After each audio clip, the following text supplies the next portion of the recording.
Hey, what's up everybody? It's Blake Dailey here and welcome back to BrrrrBNB TV.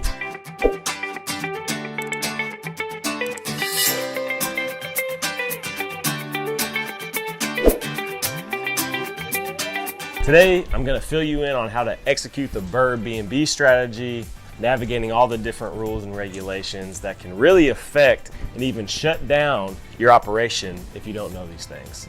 So short-term rentals have different regulations, and making sure that you conform to the zoning laws, the city regulations, transient tax rules, fire code, and more is all a critical piece of the puzzle. So all those things combined with the high management fees can make for high barriers to entry for operating and owning and running short-term rentals. So right off the bat for us, we self-manage, so that keeps the 20% or more in our own pockets, which at scale, all of our units up and running combined will be multiple six figures. So for us, we need to do that. But that's just a side note, but I just wanted to highlight that the additional revenue that you can make for your business if you manage and can figure out the systems yourself, which BrrrrBNB TV is gonna help you do by compiling all these episodes. So, okay, and before we get into it, take a second right now, go find a golf club, a driver if you got it, and just tee off on that like and subscribe button below. So doing that is gonna keep you up to date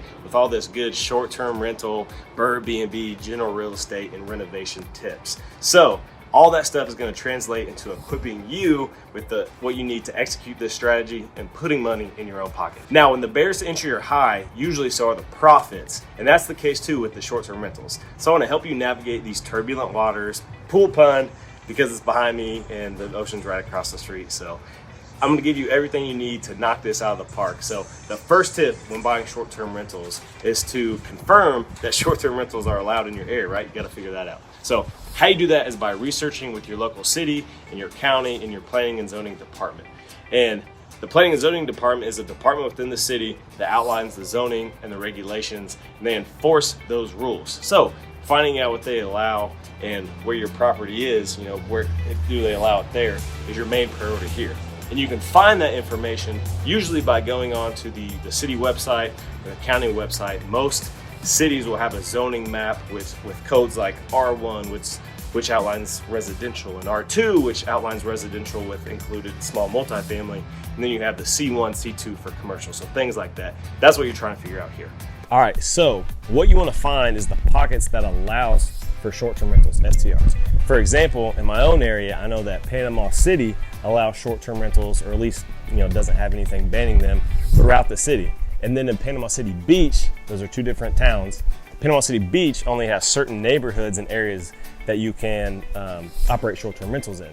So knowing your local area is really important here. Now, if you can't find it on the website, what you can also do is call up the planning and zoning department and ask. The key here is to confirm that short-term rentals are allowed in your area so you don't get fined or shut down by the city. That would really hurt your business plan and affect your budget. So that's why it's important to have the backup plan, like renting as a long-term rental or something like that, in case the regulations ever change. So when you're analyzing properties, just keep that in mind. Now, the next piece of staying in the green zone is to check with the city, county's transient. So they put a tax on the revenue earned, and it's usually a percentage of your gross revenue. So things to know. Now, each local area will have different rules on how, where, and when to pay. So it's important to check the municipal website again or call in and find out. So I've heard stories of people not doing this and then they get hit with a year's worth or more of back taxes and have to pay thousands upon thousands of dollars retroactively to the city once the city found out. So that is not what you want. So don't let that happen to you. Do it right from the front end so that the city never has a reason to give you trouble.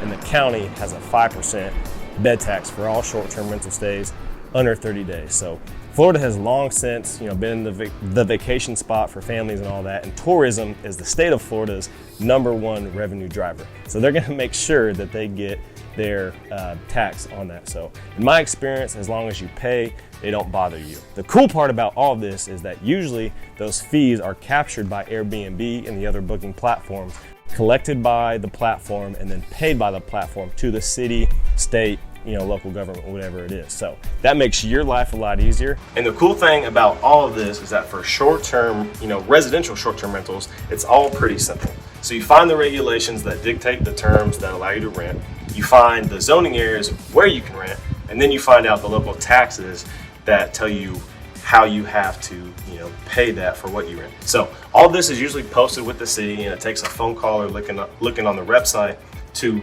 figure out and get direction on those items. So the other side of the coin is that you're much more affected by the local building, planning, and zoning regulations when you rent residential short-term rentals. And that's because residential properties are meant for residents, not transient guests. So you have a little dichotomy there.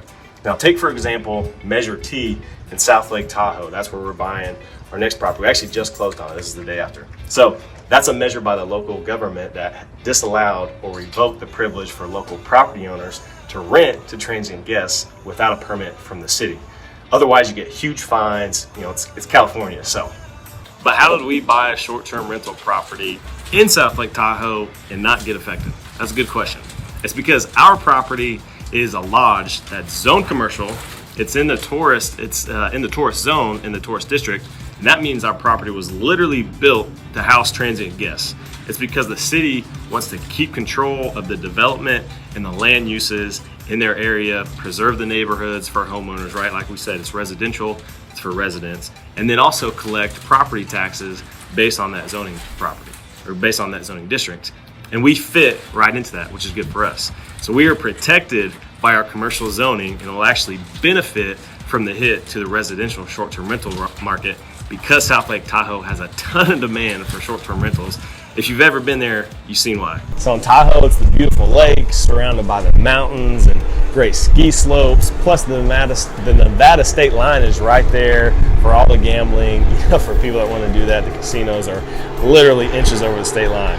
And so that's the case with all of our current BrrrrBNBs. They're all commercial properties that were formerly motels and are being optimized as boutique short-term rentals. So they comply with zoning and all the local regulations, and we benefit from that. So the big thing for us is we just have to upgrade minor life safety items like alarms, exit signs, carbon monoxide alarms, and in my Fort Walton Beach property, a full fire suppression sprinkler system, and that one really hurt the budget. But for the current ones, it's not so bad. And once they're all done, they'll fit in with local zoning, and we'll just need to ensure we track the taxes due to the local municipalities.